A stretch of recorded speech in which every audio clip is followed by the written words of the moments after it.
Praise the lord. మన ప్రభువును రక్షకుడైన యేసుక్రీస్తు నామములో మీ అందరికీ ప్రత్యేకమైన వందనాలు తెలియజేస్తున్నాను. ఈ ఉదయకాలపు ఆశీర్వాద మాట కొరకు ఎదురు చూస్తున్న మీ అందరినీ దేవుడు దీవించి ఆశీర్వదించునుగాక. ప్రియమైన దేవుని ప్రజలారా, ఈ ఉదయకాల సమయంలో దేవునితో గడపటం, దేవునితో కలిసి సహవాసం చేయటం మనకెంతో ఆరోగ్యకరం, ఎంతో సంతోషకరం.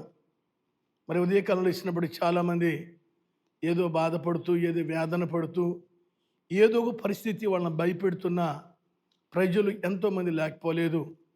అయితే వారందరిని బట్టి ప్రభువైన యేసుక్రీస్తు నామములో పరిశుద్ధ గ్రంథంలో నుంచి ఒక మాటను మీకు జ్ఞాపకం చేయాలని ఆశపడుతున్నాను.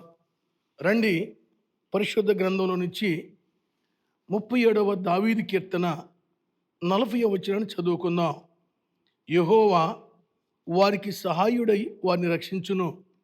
వారు యెహోవా శరణుజొచ్చి ఉన్నారు గనుక ఆయన భక్తిహీనుల చేతుల నుండి వారిని విడిపించి రక్షించును. యెహోవా వారికి సహాయుడై వారిని రక్షించును. దేవుడు వారికి సహాయకుడై ఉంటాడు, వారిని రక్షిస్తాడు.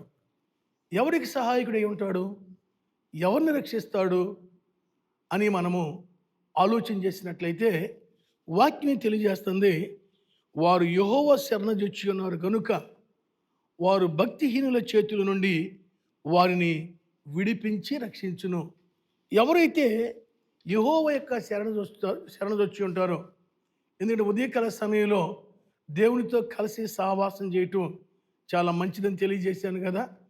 మరి ఈ దినచర్య అంతట్లో కూడా మనము సంతోషంగా ఉండాలంటే యెహోవా శరణుజొచ్చి ఉండాలి.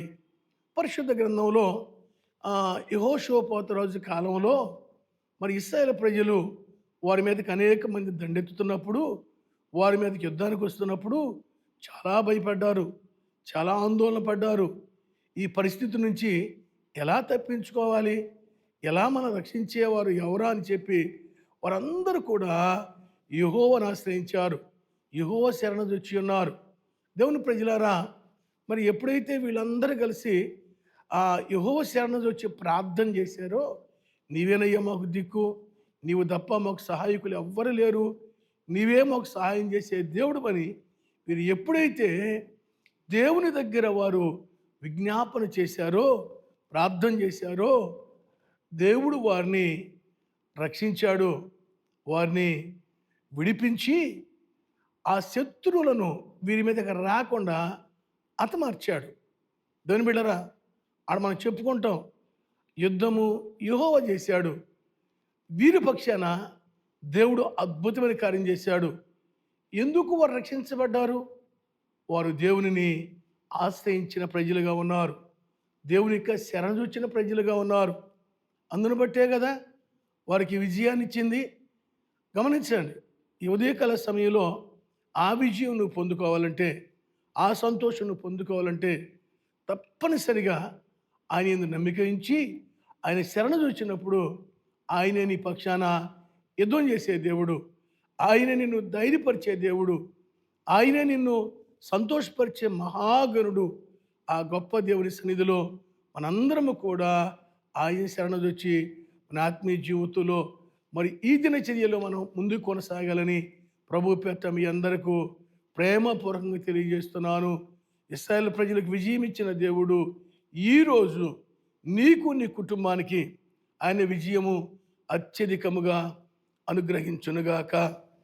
దేవుడు ఈ బలమైన శ్రేష్టమైన మాటలను దీవించునుగాక. ప్రార్థన చేసుకుందాం. పరిశుద్ధ ప్రేమ కలిగిన తండ్రి, మహాగణుడవు, మహోన్నతుడు నాయనానికి స్తోత్రాలు చెల్లిస్తున్నాను. ఈ ఉదయకాల సమయంలో మరి ఎంతమంది బిడ్డలు నైనా వేదనలతో, బాధలతో కృంగిపోతున్నారో, భయపడుతున్నారో వారందరి బట్టి ప్రార్థన చేస్తున్నాను. నీ శరణుజొచ్చిన ప్రజలను నువ్వు రక్షించావు, నువ్వు కాపాడ్డావు, నువ్వు కనికరించావు. వారి పట్ల మీరు చేసిన మేలులు ఎంతో అద్భుతములు దేవా.